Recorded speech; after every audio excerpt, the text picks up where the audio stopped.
What's up there, peeps? How's everybody doing? It's Carpo here, and this video is going to be about mushrooms. I didn't really plan this too well, so it's just going to be a video about a few different aspects about mushroom hunting, notably in the Pacific Northwest, because that's where I'm from and that's the area that I know of. First off, I'm not an expert mushroom hunter by any means. And in fact, usually it's the people that call themselves experts that get in trouble.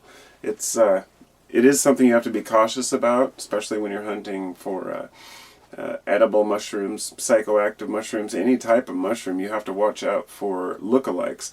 And with a lot of edibles, there are very similar lookalikes that can cause gastrointestinal distress that will last for a long time. And some of the worst ones, you don't even know it's happened until a couple days after you eat it, when it starts to destroy you from the inside out.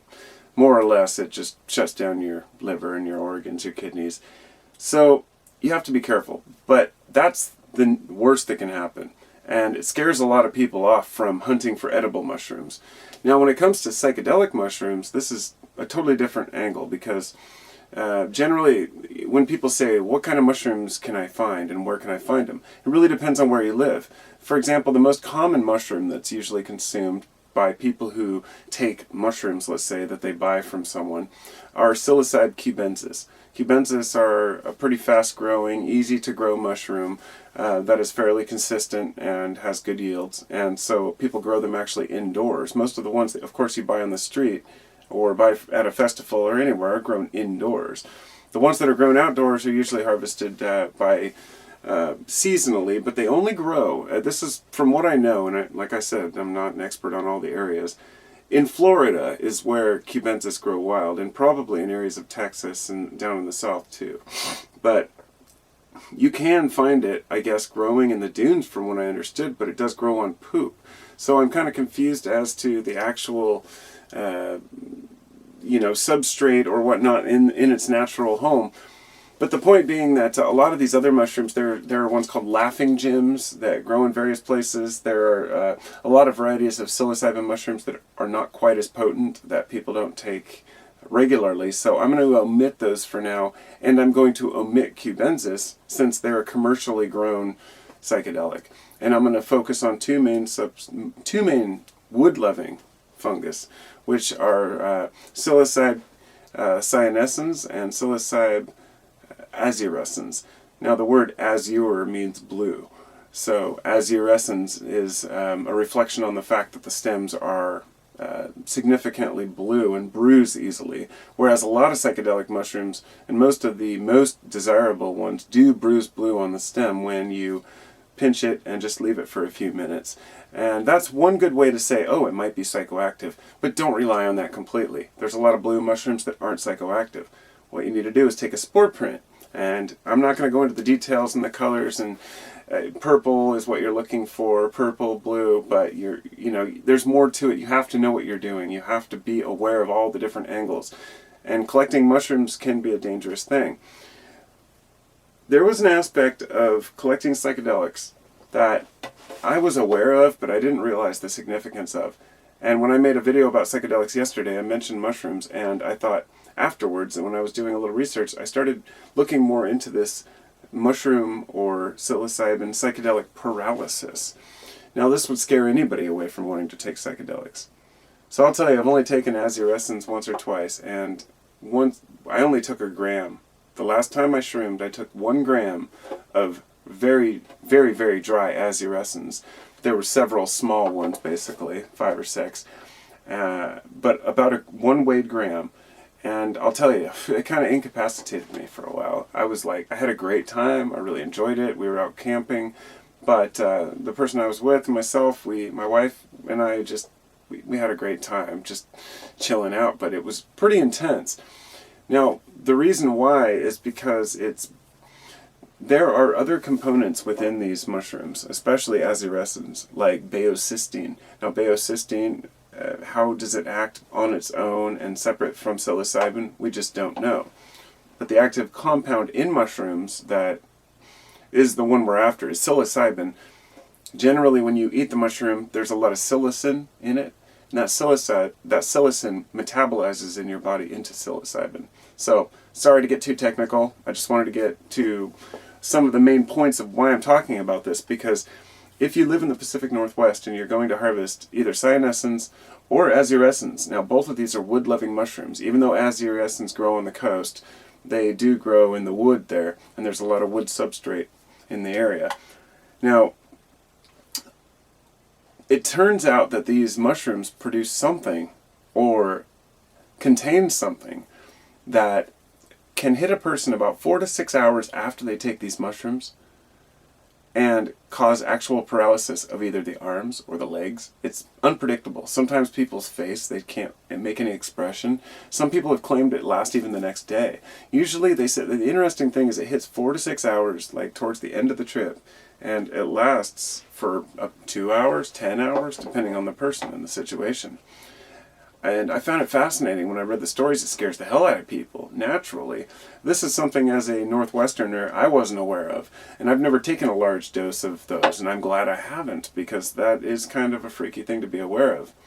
I mean, the most I've eaten was, there's a couple potent varieties of Psilocybe cubensis, varieties within that, within that strain. There are the penis envy, is what one of them are called. The other one is called the golden teachers. And I believe it was one night when we took, I think it was a combination of penis envy and golden teachers. I can't remember which one it was, but my friend and I were laying under the stars in our own sleeping bags, just out in the middle of the woods, and we split a half ounce. So we ate about 7.5 grams each. And that experience taught me a lot about, when the sun was rising, I could not believe that, I didn't plan to take that much. And, as, of course, I should say, as a declaration here, I'm not recommending anybody else take that much. And be careful, this is an informational video about my experiences. So, I wasn't aware of this, the aspect. See, when I took that 7.5 grams, that was just cubensis. So even though they were super strong, and I literally could not stand up and walk very well, it was only because I was so heavy, not because I was actually paralyzed. And so I brought, one of the things, if you're going to go out mushroom hunting, first you get this. And it's the National Audubon Society book, for mushrooms. But I posted this little thing in the beginning. It's on the first page. It's a taped-in little thing I printed from the Astoria, about hunting mushrooms in Astoria, which is where the azurescens are famous for growing. And for those who are not aware, they are regarded as among the most potent psychedelic mushrooms in the world. Some people say they are the most potent, and I'm sure that there are others that are, more rare. But as far as being accessible, they're very strong. So this is the mushroom regulations for just picking at the park. Harvesting small quantities of mushrooms at Fort Stevens is allowed for personal use only. Commercial picking is prohibited. Picking in the campground is prohibited. Limit your search to the day use areas. Park only in designated parking areas. Do not park on the road shoulders. And the last one.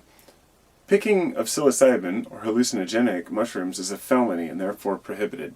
So they make it quite obvious, and they know very well. And so I would give people a very strong warning if you are going to pick mushrooms. That's kind of the other part of what I was going to say here. Fort Stevens is just one place up here.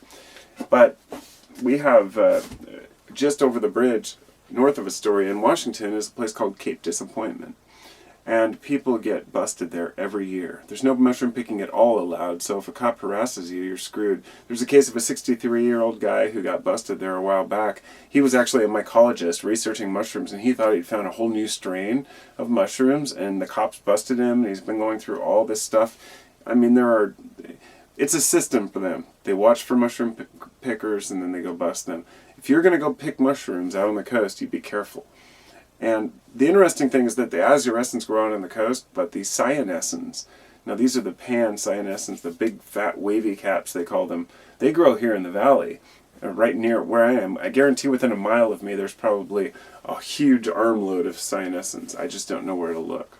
There are a variety of parks around here, but what you're looking for is like an alder chip substrate like you would find at a park, maybe near a riverfront. Most parks have them growing in there. I haven't been lucky enough to find a big patch yet. I mean, I look, every year, but I don't look that hard. This year is going to be different. I'm leaving tomorrow. I'm thinking about going out for one night camping by myself and go look for mushrooms. It's more for the experience of getting away, but I think it would be an awesome thing to do. So I wanted to read to you guys a couple of these back. This is from Psilocybin Technology. It's a website. And this is about the hypothesis on the the reason that these mushrooms can cause paralysis. One is the bacterial contamination. It says it is probably has something to do with the bacteria that create toxins. Botulism is caused by botulin bacteria, which has been suggested to be the culprit. However, while botulism is possible, I am here to provide a slightly different view. Botulism just doesn't fit. If it was botulism, people would be dying a lot more often and would most likely need antibiotics to help recover. The buildup of histamine caused by bacteria who are capable of producing histamine in spoiled food, particularly fish, clams, mushrooms, etc. I have heard that the more damaged your shrooms are, the more likely they are harboring bacteria that are responsible for producing the high levels of histamine. I found that fascinating. So these are the technical things, but for the shroom hunters, don't damage your shrooms. That's a very possible thing. And considering they're by the coast, I mean, who knows? Anything's possible. It goes on to say, histamine exists naturally in many types of fish. It is converted into histamine via the enzyme histidine decarboxylase, produced by enteric bacteria like Clostridium botulinum. Histidine breaks down into histamine, which is not destroyed by boiling water. Concentrating histamine is likely the main culprit. I have successfully treated 5 people, including myself, with the dreaded paralysis with simple antihistamines. This has worked 5 out of 5 times over the last 10 years. While there are probably more factors involved, I believe that the histamine is the main cause of the azurescence paralysis. Then it says, notably, the histamine hypothesis overlaps with the bacteria hypothesis. This is because some theories suggest that bacterial contamination of the mushrooms creates histamine, which causes the paralysis. Since some have drawn the distinction between the molecule histamine itself and the molecules affecting one or more histamine receptors in the body. Conclusions. 1. The paralysis observed by people taking magic mushrooms is not caused by the dose of psilocybin. That's important. 2. The paralysis observed in people taking magic mushrooms is unique to the mushrooms that grow in wood substrates. 3. The paralysis observed by people taking magic mushrooms is probably due to different molecules that are unique to psilocybe azurescens and psilocybe cyanescens. 4. Studying irrational seems like a good starting point for figuring out the cause of wood liver paralysis. The molecules found along with psilocybin are known to affect different serotonin receptors such as 5-HT3 versus 5-HT2A. So, the community needs to learn these things and figure out what's going on, but be cautious in what you take. So, pretty much that's what I've got. If you're going to go out hunting, it's pretty simple. You bring a guide, and you bring your brain, and you bring some sort of a knife that you can use for harvesting responsibly, and a bucket, a bag, whatever it is that you're going to put your stuff in, and a small journal, and a pen to take notes, and a frickin' handheld GPS so you can mark your spots, because I'll tell you, you may not think much of it, but if you start hunting them, you're going to be wanting to go back to your old spots the next year, and they'll become more difficult to find. So that's my ramble for tonight. Hope you learned something. Hope you all have a wonderful day. Thanks for watching. Thanks for listening. Leave a comment. Donate to my Patreon. You're awesome. Take care now.